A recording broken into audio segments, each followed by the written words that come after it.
At the last church I served at, we had a why statement, a belief statement. We said that we believed that God's love was profoundly powerful and that it had a tremendous effect on individuals, the community, and the world. And we saw our calling as a congregation as to experience that love and to share that love.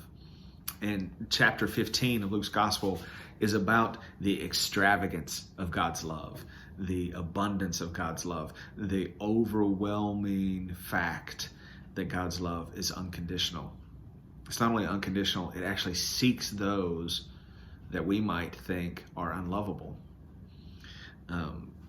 The first parable, there's three parables in the chapter. The first parable is the parable of the lost sheep. It says in verse 4, which one of you having 100 sheep, losing one of them, does not leave the 99 in the wilderness and go after the one that is lost until he finds it?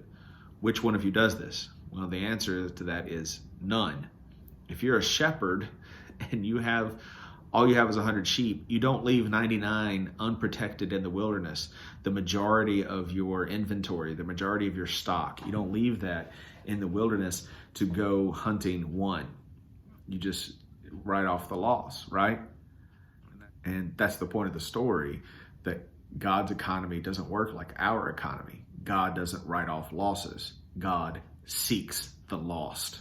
And we see something similar in the next parable. It's the parable of the lost coin. A woman has 10 coins and she loses one and she scours her house for it and then throws a party when she finds it.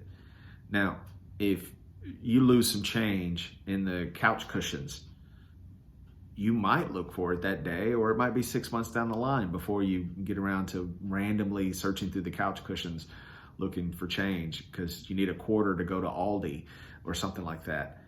But you definitely don't throw a party. That's just it. What we might see as insignificant, God sees as of infinite value and worthy to celebrate when it is found again. The Prodigal Son, one of the most famous parables of Jesus, and it rounds out the rest of the chapter. And truth be told, this younger son is,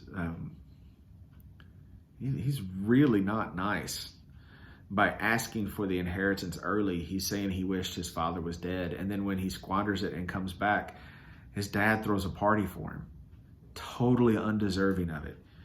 And so it's easy for us, the churchgoers, to think that we are the righteous and that we deserve the party like the older brother does. It's easy for us sometimes as the church to identify with the older brother when it is the lost that God celebrates and that who we should celebrate as well. That newcomer who comes to church looking for a place to pray because things are really rough in their life, and we might think, oh, well, they're not one of us. We need to make sure that they sit over there, or they don't really know the liturgy. They shouldn't be here. When we're having those thoughts, and I can catch myself having those thoughts. When we have those thoughts, we got to recognize we're identifying with the older brother, which is not the point of the story or the desire. The desire of the parable is for us to identify with God and to follow God's example of unconditional, extravagant, abundant love that the world can't even comprehend. So that's chapter 15. It's one of my favorite chapters in the book. You can probably tell that. Now tomorrow, we're getting into chapter 16. And chapter 16 is hard. So y'all gear up. Get yourself an extra cup of coffee before you deal with that one.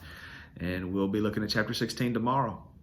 Thank you so much for tuning in today. We really hope you are enjoying these reflections on the Gospel of Luke. Stay tuned, as we're going to have some special guests joining us soon as we continue this chapter by chapter journey towards Christmas through this season of Advent with the Gospel of Luke. If you haven't already, please click the subscribe button down below. Also, hit that thumbs up. That really helps out the video and increases our circulation and our proclamation of the gospel. And hit the bell. That way you're notified and you can stay on top of this devotional journey through the Gospel of Luke. Again, we hope you are enjoying these reflections, and we hope that you remember that no matter what, God loves you more than you can possibly imagine. you.